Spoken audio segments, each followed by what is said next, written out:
Você já parou para pensar se os eventos atuais no mundo não são apenas coincidência, mas são sinais de que estamos vivendo os últimos momentos da história da humanidade como conhecemos? E se eu te dissesse que, escondido no próprio plano de criação em Gênesis, há um relógio profético que pode revelar em que tempo estamos vivendo agora? Pense bem: guerras, pandemias, crises, avanços tecnológicos sem precedente, instabilidade mundial. Tudo isso poderia estar apontando para o cumprimento de um plano milenar escrito desde o início da Bíblia. Eu sou o pastor Samuel Felisdoro. Fique comigo até o final deste vídeo, porque eu vou te mostrar um mistério que conecta Gênesis, as palavras de Pedro, Mateus 24, Paulo em 1 Tessalonicenses e até os essênios do deserto. O que você vai ouvir hoje pode mudar completamente a forma como você enxerga o tempo em que estamos vivendo. Antes de continuarmos, já deixe o seu like, se inscreva no canal Texto e Contexto Bíblico, ative o sininho das notificações e compartilhe este vídeo com alguém que precisa entender a serenidade dos tempos que estamos vivendo. Quando a maioria das pessoas abre a Bíblia em Gênesis capítulo 1, elas enxergam apenas a narrativa da criação, Deus criando a luz, separando o mar da terra, formando os astros, os animais e finalmente o homem. Mas eu quero te convidar a olhar para esse texto de uma forma diferente. E se esse relato fosse mais do que uma história da origem? E se nele estivesse escondido um mapa profético da história da humanidade? Pense comigo. Deus é todo-poderoso. Ele poderia ter criado tudo em um único instante. A própria Bíblia afirma que ele disse: haja luz e houve luz.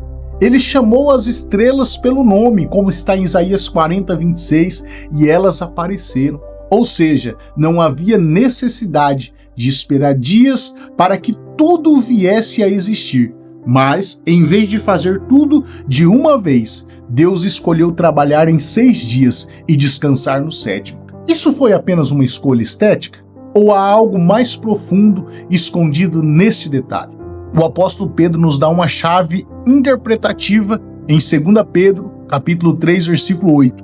Mas, amados, não ignoreis uma coisa, que um dia para o Senhor é como 1000 anos e 1000 anos como um dia. Essa comparação abre um entendimento incrível. Os 7 dias da criação podem simbolizar 7.000 anos da história humana. Veja como isso se conecta. 6 dias de trabalho, 6.000 anos de esforço humano, marcado pelo pecado, dor, guerras e injustiça.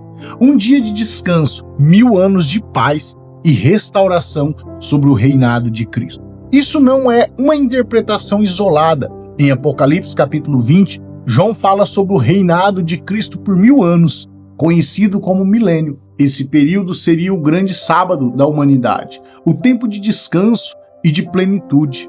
Perceba a riqueza deste padrão. O relato da criação não está apenas descrevendo o passado, ele pode estar profetizando o futuro. E aqui vai uma pergunta para você refletir: se realmente estamos no final do 6º dia, o que significa sobre o tempo em que vivemos hoje?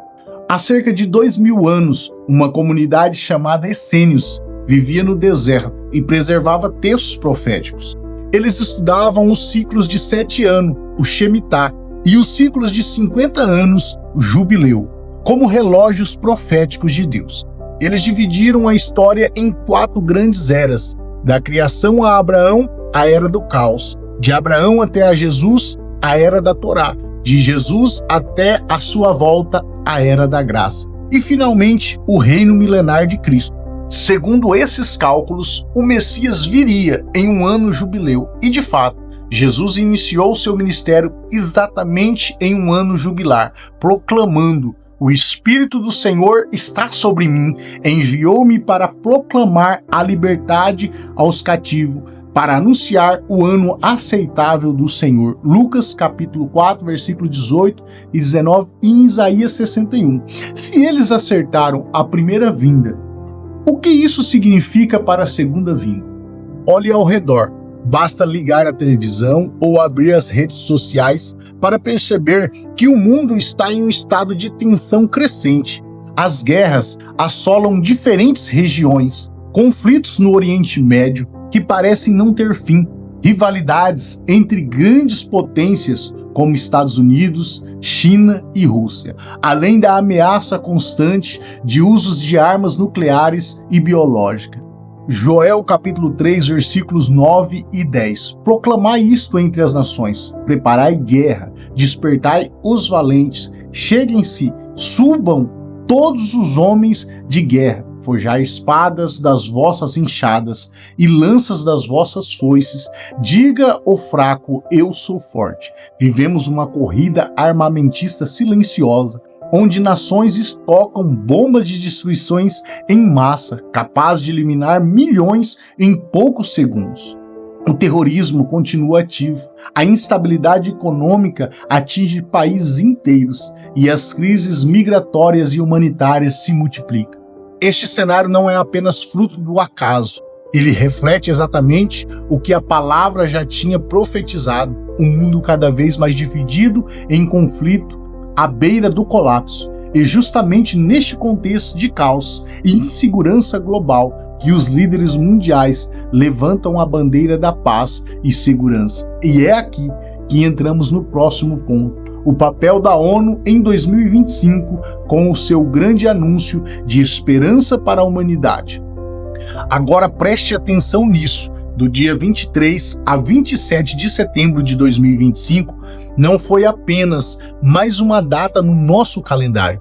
Nestes dias, aconteceu a 80ª sessão da Assembleia Geral das Nações Unidas em Nova York, com líderes do mundo inteiro reunidos para discutir um único tema central, a paz mundial. Este encontro não é tratado como um evento rotineiro, mas como um momento decisivo para salvar o mundo do caos e da desordem. Presidentes, primeiros ministros, líderes empresariais, acadêmicos e ativistas estão reunidos proclamando compromissos para uma era de paz e segurança global. Mas aqui está o ponto que deve nos deixar atentos. O apóstolo Paulo já nos advertiu em 1 Tessalonicenses capítulo 5, versículo de número 3.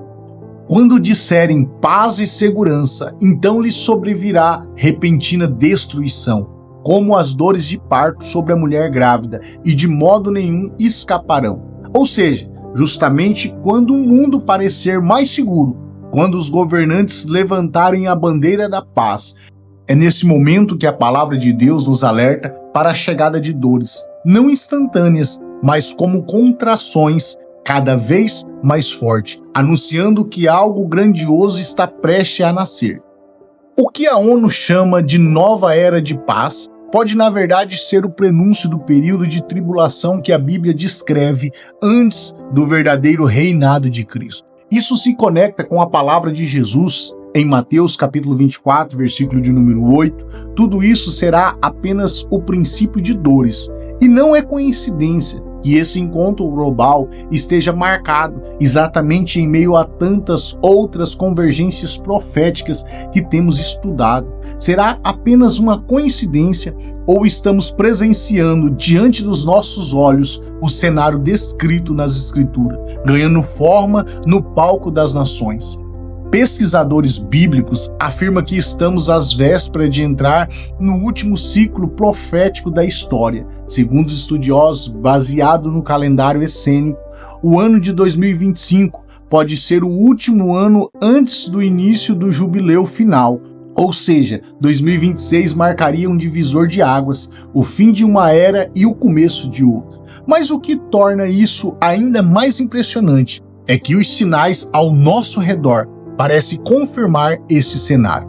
Pense no avanço tecnológico que estamos presenciando: a inteligência artificial, biotecnologia, viagens espaciais, aceleração da ciência como nunca antes. A profecia de Daniel, capítulo de número 12, versículo de número 4, já nos antecipava tudo isso. Tu, porém, Daniel, encerra as palavras e sela o livro, Até o tempo do fim, muitos correrão de uma parte para outra e o conhecimento se multiplicará. Você percebe a profundidade disso? O que Daniel escreveu há mais de 2.500 anos descreve com perfeição o nosso tempo. Uma humanidade em constante movimento, conectada globalmente, correndo de um lado para o outro em velocidade nunca vista, em um conhecimento que cresce de forma exponencial. Agora eu te pergunto, será coincidência que esta multiplicação do conhecimento, esta aceleração da história estejam acontecendo justamente quando os cálculos proféticos apontam para o fim de uma era? A Bíblia não fala de coincidência, fala de sinais. E tudo indica que estamos nos últimos instantes do 6º dia, prestes a cruzar ao 7º, o tempo do reinado de Cristo. Isto significa que não estamos apenas vivendo mais um período da história, estamos vivendo um tempo decisivo da humanidade. Antes de concluirmos, há algo muito importante que você precisa guardar no seu coração. O que estamos estudando aqui não é sobre marcar datas, é sobre discernir as estações.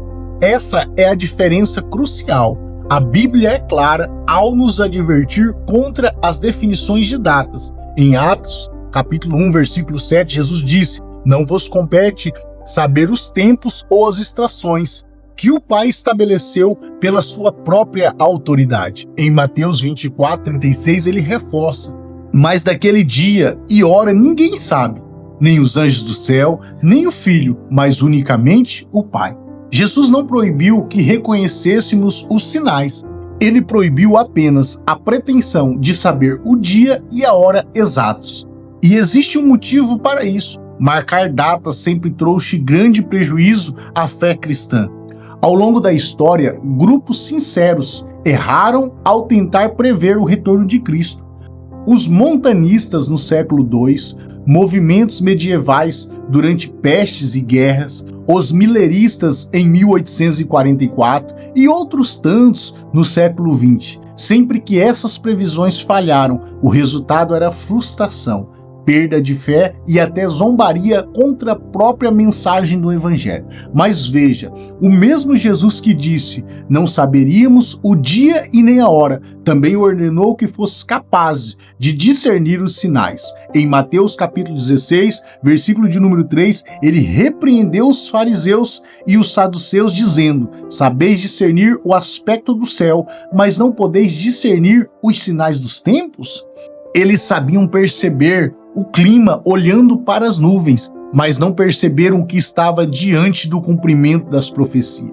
Esse é o equilíbrio que precisamos manter: vigilância sem presunção, discernimento sem cronogramas humanos e reconhecer as estações sem marcar a data. Meus irmãos, o chamado bíblico é claro: não para definir o dia, mas para viver preparado todos os dias.